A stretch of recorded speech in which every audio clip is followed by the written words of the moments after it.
কোটা সংস্কার আন্দোলনে police, RAB, answer, BGB, Chhatra League, Jubo League সহ সরকারি মদতপুষ্ট অস্ত্রধারীদের গুলি এবং নির্মম আঘাতে নিহত সকল মৃত্যুর সঠিক স্বচ্ছ তদন্ত হতে হবে এবং প্রকৃত দোষী তা সে যতই উচ্চ পদাধিকারী বা কোনো দলমতের হোক সর্বোচ্চ আইনানুগ শাস্তি নিশ্চিত করতে হবে। 2. স্বাধীন, গ্রহণযোগ্য এবং বস্তুনিষ্ঠতার স্বার্থে প্রতিটি হতাহতের এবং আইন শৃঙ্খলা বাহিনীর অস্ত্রের ব্যবহার ও বল প্রয়োগের বিষয়ে জাতিসংঘের উচ্চ পর্যায়ের বিশেষজ্ঞদের তত্ত্বাবধানে তদন্ত হতে হবে। এই প্রক্রিয়া দ্রুততম সময়ের মধ্যে শুরু করতে হবে। 3. ইতোমধ্যে সংগ্রহীত ছবি, ভিডিও ফুটেজের মাধ্যমে চিহ্নিত সকল হন্তারক ও আক্রমণকারীকে অবিলম্বে গ্রেফতার করে আইনি প্রক্রিয়া শুরু করতে হবে।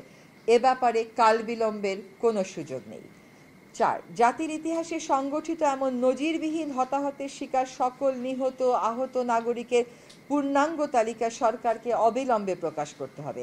147 জন নয়, সকল নিহত আহত নাগরিকের সম্মানে জাতির সহানুভূতি, সম্মান আর শ্রদ্ধা প্রদর্শনের জন্য রাষ্ট্রীয়ভাবে যথাযথ মর্যাদায় শোক ঘোষণা করতে হবে। এই শোক প্রকাশকে আক্রমণকারীদের গ্রেফতারের দৃশ্যমান প্রক্রিয়া শুরু করে আন্তরিক ও অর্থবহ করতে হবে। দায় মেনে নিয়ে প্রত্যেক নিহতের পরিবারকে পর্যাপ্ত ক্ষতিপূরণ দিতে হবে এবং পুনর্বাসন নিশ্চিত করতে হবে। আহতদের সুচিকিৎসা নিশ্চিত করতে হবে। অঙ্গ হারানো সকল নাগরিকের পুনর্বাসন নিশ্চিত করতে হবে। কেবল প্রতিশ্রুতি নয়, ক্ষতিপূরণ আর পুনর্বাসনের পুরো পরিকল্পনা ও বাস্তবায়নের চিত্র জাতির সামনে অনতিবিলম্বে তুলে ধরতে হবে। অবিলম্বে আটককৃত সকল শিক্ষার্থীর মুক্তি দিতে হবে এবং শিক্ষার্থী গ্রেফতারের চলমান প্রক্রিয়া বন্ধ করতে হবে। সকল শিক্ষা প্রতিষ্ঠান খুলে দিতে হবে এবং সেখানে অস্ত্রধারী ও প্রভাব বিস্তারের রাজনীতি বন্ধ করতে হবে। 8. তথাকথিত ডিবি হেফাজত থেকে সকল সমন্বয়কারীকে মুক্তি দিতে হবে।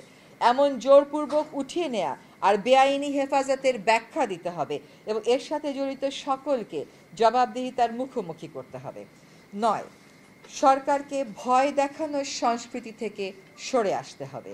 গুলি করে আন্দোলন দমানোর অসুস্থ মানসিকতার অবসান এখনই করতে হবে।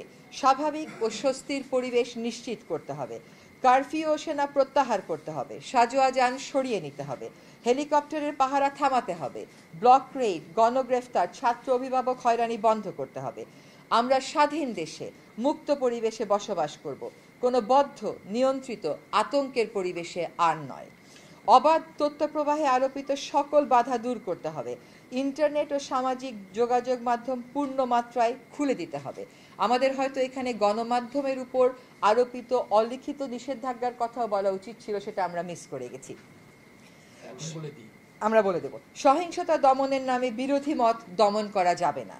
স্পষ্ট প্রমাণের মাধ্যমে সহিংসতার প্রতিটি ঘটনার তদন্ত করে দোষী ব্যক্তিদের শাস্তি নিশ্চিত করতে হবে।